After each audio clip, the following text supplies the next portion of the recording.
നമസ്കാരം. പ്രധാന വാർത്തകൾ.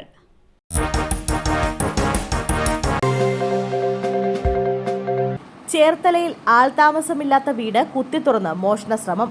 വീട്ടിൽ മോഷണശ്രമം നടന്നതായി പരാതി. ദേശീയപാതയോരത്ത് വയലാർ കവലയിൽ പട്ടണക്കാട് രവിമന്ദിരത്തിൽ ജ്യോതിമോളുടെ വീട്ടിലാണ് കഴിഞ്ഞ ദിവസം മോഷണശ്രമം ഉണ്ടായത്. വീടിന്റെ പിന്നിലെ ജനൽ തകർത്താണ് മോഷ്ടാക്കൾ അകത്ത് പ്രവേശിച്ചത് എന്നാണ് പ്രാഥമിക നിഗമനമെന്ന് പോലീസ് പറഞ്ഞു. വീട്ടിലെ മുറികളുടെയും അലമാരകളുടെയും ഷെൽഫുകളുടെയും പൂട്ടുകൾ തകർത്ത് സാമഗ്രികളെല്ലാം വാരി വലിച്ചിടുകയും ഉപകരണങ്ങൾ തകർക്കുകയും ചെയ്തെന്നാണ് പരാതിയിൽ പറയുന്നത്.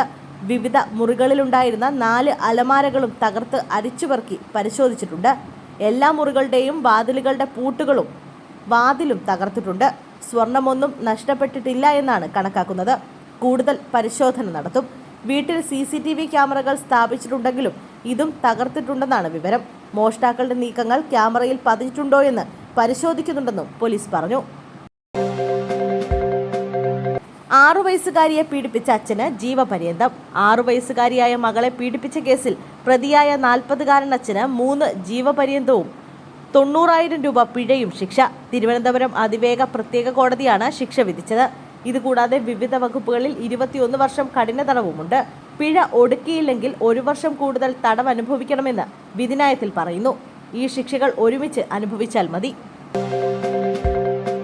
മേയർക്കെതിരെ പരാതി നൽകി KSRTC driver Yadu. Thiruvananthapuram mayor Arya രാജേന്ദ്രനെതിരെ KSRTC ഡ്രൈവർ യദു പരാതി നൽകി. സിറ്റി പോലീസ് കമ്മീഷണർക്കാണ് പരാതി നൽകിയത്. സംഭവത്തിൽ യദു നേരത്തെ കണ്ടോൺമെന്റ് പോലീസിന് പരാതി നൽകിയിരുന്നു. ഇതിൽ തുടർ നടപടികൾ ഉണ്ടാകാഞ്ഞതിലാണ് ഇപ്പോൾ സിറ്റി പോലീസ് കമ്മീഷണർക്ക് പരാതി നൽകിയിരിക്കുന്നത്. ഔദ്യോഗിക കൃത്യനിർവഹണം തടസ്സപ്പെടുത്തിയെന്നും പൊതുസ്ഥലത്ത് അസഭ്യം പറഞ്ഞുവെന്നും ചൂണ്ടിക്കാട്ടിയാണ് യദുവിന്റെ പരാതി. മേയർ ആര്യ രാജേന്ദ്രൻ, ഭർത്താവ് MLAയുമായ സച്ചിൻ തുടങ്ങിയവർ ഉൾപ്പെടെ 5 പേർക്കെതിരെയാണ് പരാതി ഫയൽ ചെയ്തിരിക്കുന്നത്. പോലീസിന്റെ ഭാഗത്തുനിന്ന് നടപടിയില്ലെങ്കിൽ കോടതിയെ സമീപിക്കാനാണ് യദുവിന്റെ നീക്കം. പ്രായപൂർത്തിയാകാത്ത പെൺകുട്ടിയെ പീഡിപ്പിച്ച് 23-കാരൻ. ബംഗളൂരുവിലെ ഒളിത്താവളത്തിൽ കഴിഞ്ഞത് 3 മാസം. പുനലൂരിൽ പ്രായപൂർത്തിയാകാത്ത പെൺകുട്ടിയെ തട്ടിക്കൊണ്ടുപോയി പീഡിപ്പിച്ച പ്രതിക്ക് 30 വർഷം കഠിന തടവ്. തെന്മല സ്വദേശി റെനിൻ വർഗീസിനെയാണ് പുനലൂർ അതിവേഗ സ്പെഷ്യൽ കോടതി ശിക്ഷിച്ചത്. തെന്മല ഒറ്റയ്ക്കൽ സ്വദേശിയായ 23 വയസ്സുള്ള റെനിൻ കഴിഞ്ഞ വർഷം മെയ്യിലാണ് കൃത്യം നടത്തിയത്. 17-കാരിയെ തട്ടിക്കൊണ്ടുപോയി പീഡിപ്പിച്ചെന്നാണ് കേസ്. ബംഗളൂരുവിലെ ഒളിത്താവളത്തിൽ നിന്ന് 3 മാസത്തിന് ശേഷമാണ് പ്രതിയെ പിടികൂടിയത്. കേസിൽ 25 സാക്ഷികളെ വിസ്തരിച്ചു. 33 രേഖകൾ തെളിവായി ഹാജരാക്കി. 30 വർഷം കഠിന തടവും 35,000 രൂപ പിഴയുമാണ് കോടതി വിധിച്ചത്.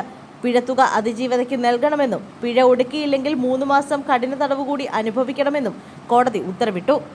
പുനലൂർ ഫാസ്റ്റ് ട്രാക്ക് സ്പെഷ്യൽ കോടതി ഡിസ്ട്രിക്ട് ജഡ്ജ് TD ബൈജുവിൻ്റേതാണ് ശിക്ഷാവിധി. മുമ്പ് സമാനമായ പീഡനക്കേസിൽ പ്രതിയായിരുന്നു റെനിൻ വർഗീസ്. വിനോദയാത്രാ സംഘത്തിന്റെ ബസ് 50 അടി താഴ്ചയിലേക്ക് മറിഞ്ഞ് 6 പേർക്ക് ദാരുണാന്ത്യം. സേലത്ത് വാഹനാപകടത്തിൽ 6 പേർക്ക് ദാരുണാന്ത്യം. വിനോദസഞ്ചാരികളുമായി പോയ സ്വകാര്യ ബസ് മറിഞ്ഞാണ് അപകടം. അപകടത്തിൽ 30-ലേറെ പേർക്ക് പരിക്കേറ്റു. വിനോദസഞ്ചാര കേന്ദ്രമായ യർക്കാട് നിന്ന് സേലത്തേക്ക് മടങ്ങുമ്പോഴാണ് അപകടമുണ്ടായത്.